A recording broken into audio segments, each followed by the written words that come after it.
नवीन वर्षात स्वामींची अशी कोणती सेवा करायची जेणेकरून स्वामींची आपल्यावरती कृपा होईल आणि स्वामींशी आपलं नातं जोडलं जाईल. दररोज अंघोळ झाल्यानंतर ना कमीत कमी 11 वेळा किंवा जास्तीत जास्त 21 वेळा निशंक होई निर्भय होई म्हणणारे हा स्वामींचा तारक मंत्र म्हणा. हा तारक मंत्र म्हणून झाल्यानंतर ना कमीत कमीही 6 माळा किंवा जास्तीत जास्त 11 माळा श्री स्वामी समर्थ या मंत्राचा जप करा. आता ही संपूर्ण सेवा तुमची चालू असताना ना समोर एक पिण्याच्या पाण्याचा ग्लास भरून ठेवा आणि संपूर्ण सेवा झाल्यानंतर संपूर्ण हे मंत्र म्हणून झाल्यानंतर ना ते पिण्याचे पाणी तुम्ही स्वतः पिऊन टाका. आता ही संपूर्ण सेवा करत असताना समोर पिण्याचे पाणी का ठेवायचे आणि त्यानंतर का प्यायचे?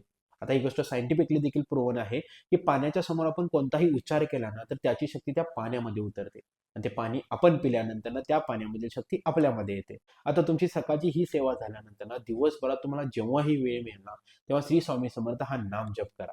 पहा, दररोज जर तुम्ही ही सेवा केलात ना, बघा तुम्हाला किती एनर्जेटिक वाटेल, किती प्रसन्न वाटेल. तुम्हाला असं जाणवेल की साक्षात स्वामी तुमच्या पाठीशी उभे आहेत. आपल्या स्वामींनी तर आपल्याला सांगितलेलंच आहे, भिवू नकोस, मी तुझ्या पाठीशी आहे. पण कधी?